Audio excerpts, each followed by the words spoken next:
दोस्तों एक बार फिर से ईरान ने, जी हां ईरान ने तुर्की पर मिसाइल दाग दी है।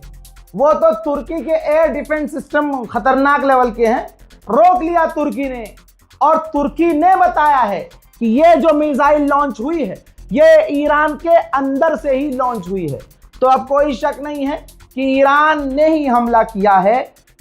नेटो को निशाना तुर्की में बनाने की कोशिश ईरान ने की है। रॉयटर्स दुनिया का सबसे बड़ा डिजिटल मीडिया प्लेटफॉर्म है और यह अमेरिका का है, भारत का भी नहीं है। दोस्तों इसने पता है क्या लिखा है? डोनाल्ड ट्रंप के पास सिर्फ दो ऑप्शन है, या तो इज्जत से अपनी हार मानकर, गलती मानकर इस जंग से बाहर निकल जाए, या फिर एक लंबी जंग लड़े और वो लंबी जंग अमेरिका को भारी पड़ेगी। उधर अमेरिका के विदेश मंत्री ने कहा कि हमने देखी हैं जो ईरान की शॉर्ट रेंज मिसाइलें, वो सारी शॉर्ट रेंज मिसाइलें उसने अरब देशों के लिए बनाई थी और उसको अब ये बनानी भी बंद, मतलब शॉर्ट रेंज की मिसाइलें भी बनानी बंद करनी होगी। हाँ, ईरान इंतजार कर रहा है तुम्हारा।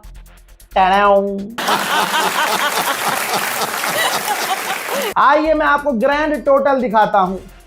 गल्फ स्टेट पर ईरान 1119 मिसाइल दाग चुका है और 3792 ड्रोन दागे हैं। वहीं इजराइल पर तो ना के बराबर इजराइल पर 300 मिसाइल और 550 ड्रोन। ग्रैंड टोटल है कि 1419 मिसाइल और 4342 ड्रोन दागे हैं टोटल ईरान ने। और आपको बता दूं कि ये ज्यादा नहीं है, अभी ईरान के पास बहुत अच्छा खासा स्टॉक है। उधर ईरान के हैकर अलग जंग लड़ रहे हैं।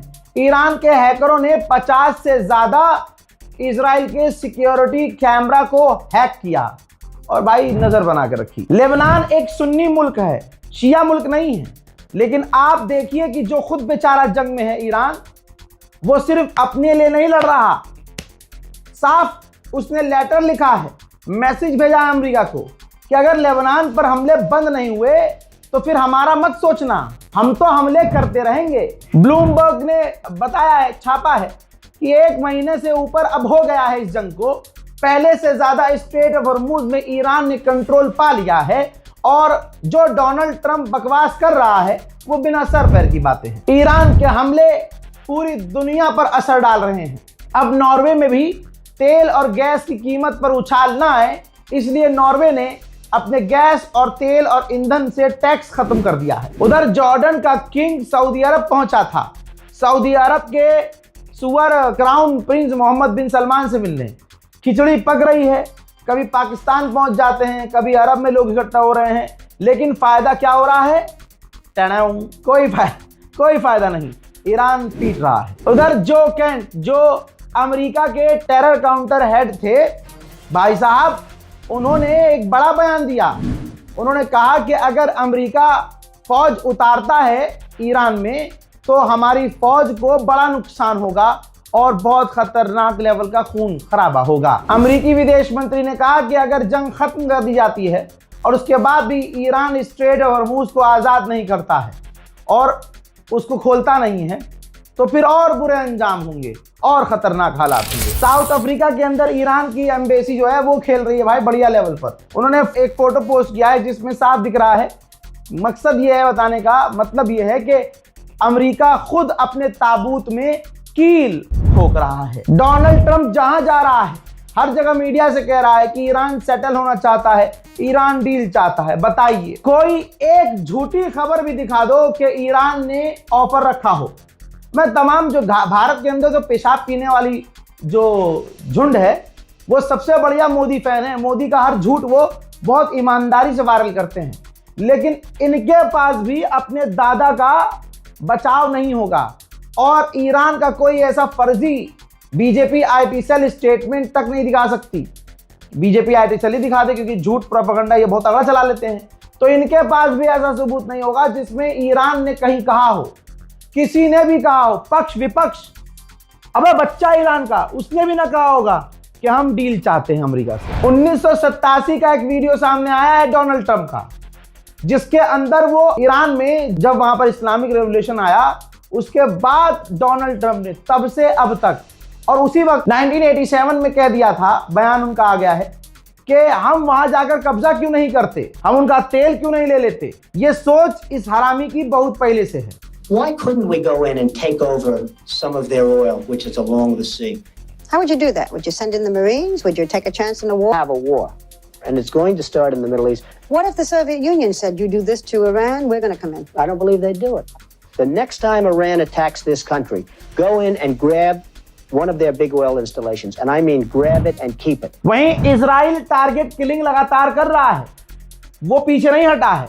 अब उसने ईरान के इंटेलिजेंस एक मिनिस्टर हैं हाई लेवल के, उनको भी कत्ल कर दिया है, शहीद कर दिया है। वॉल स्ट्रीट जर्नल, भाई अमेरिका का सबसे बड़ा अखबार, बता रहा है कि, हालांकि हम बता देते हैं आपको, ये तमाम चीजें मैं बता चुका हूं, लेकिन क्योंकि सबूत दिखाना होता है ना, तो देख लो।